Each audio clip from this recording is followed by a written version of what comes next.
Welcome to Anfield, Liverpool 4, Newcastle 1. Listen to this.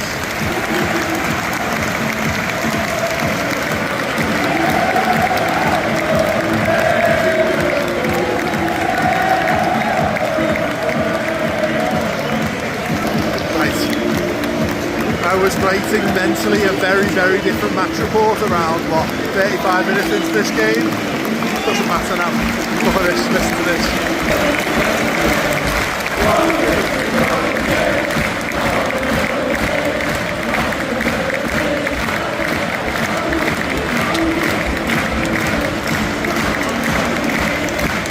That was so much more like it, so much more like the Liverpool that we want and need to see. The Liverpool side that we see much more often in Europe this season, domestic. Even Konate, man.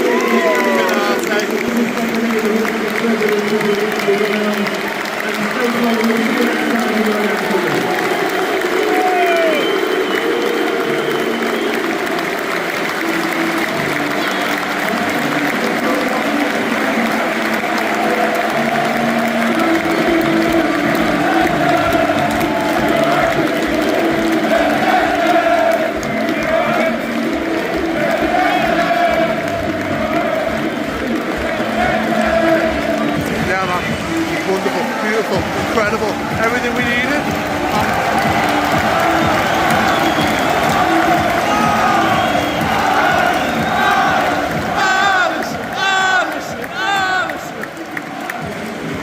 Yeah, listen. Sorry, Jim.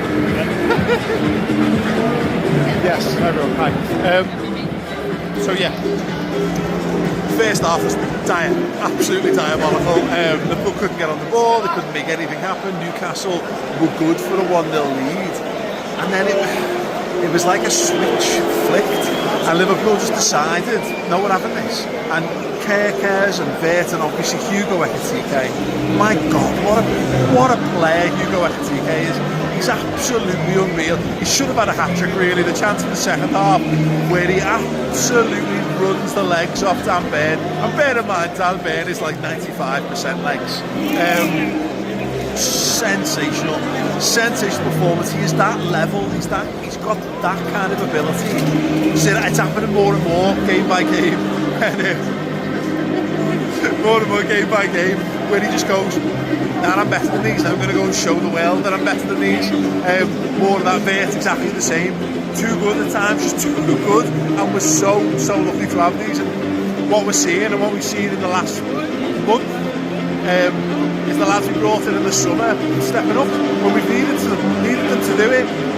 Obviously no Frimpong this time around, but Kerkers, he impresses me more and more and more. He's fantastic in the air. He's so committed.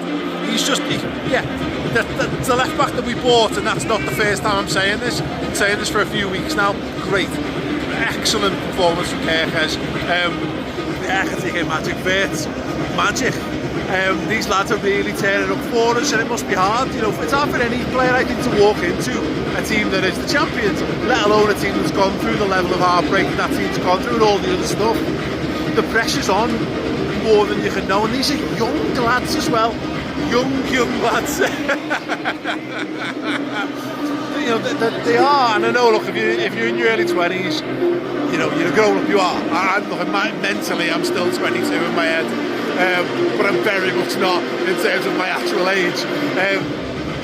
But in terms of in terms of life and development, and to walk into that environment is absolutely unbelievable. But look, in terms of the performance today, I thought they went and grabbed the game, and you could see it from slot. And again, psychologically, it's so hard because we were so slow, we were too deliberate, and we just couldn't impose ourselves on the game at all. And Slot's on the touchline going quicker, and part of me was going, Maych, you told them to slow down. Like, that's how you want them to play. But you know what, they did, they sped up, and they were loads better for it. And this was the performance that's been coming for ages. And look, was I overly worried about Newcastle going into this? Less so, because we've been good in the big games this season more often than not, far more often than against teams we are supposed to beat. So we were more than capable of getting a really good and big result today, but to keep going and to score the goals as well, because it's still a 2-1. You can't help but have that fear. That fear is deep rooted in us at this point in the season that it could all go wrong.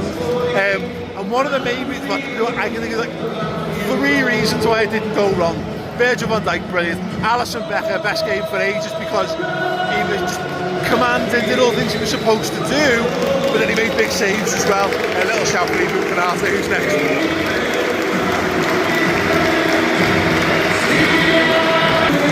Yeah, Ibou Konate, my God, that's Ibou Konate. That's the player he's been growing into in his time at Liverpool. He's had games like that for us before, and he hasn't had them this season, and now we know the kind of stuff that he's been going through, and you know, he's missed games, his father's passed away. It was a perfect performance for me from Ibou Konate.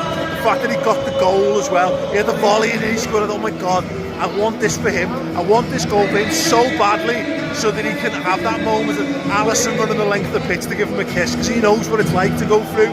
He lost his dad in the middle of the season. In fact, the last time Liverpool were defending champions and struggled and had our problems, and Alisson lost his dad and got a goal and got it dedicated to him. Listen, it's poignant for me.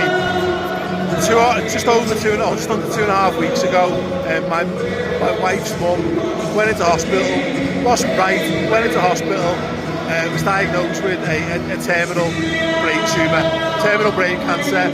So our family's been going through that for 2.5 weeks now.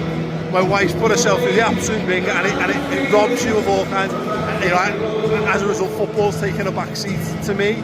So, yeah. I just want to dedicate this to my wife. I want to dedicate to Ibou Konate for sticking it out, putting a great performance in the football and said. I just want to say some nice words about my wife, who is my absolute hero, and has been put in an impossible situation, and has been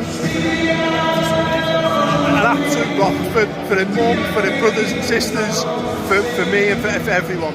You know, doing things that no one's prepared to. No one should have to do. No one should have to go through this, deal with this with their parents, but she has done, and she's my absolute hero. So yeah, I want to dedicate this to Charlie, Maych, my wife. Yeah, Christ. Yeah, puts a lot of things into perspective. Yeah, so listen, whatever. Look, thank you so much. Yeah, it's been a twat of a time. But hopefully it's just Liverpool just being a bit better. I needed that. I really needed that. I think you all needed that, and a lot of them players that I needed that, so I'm made up that they got it. Yeah.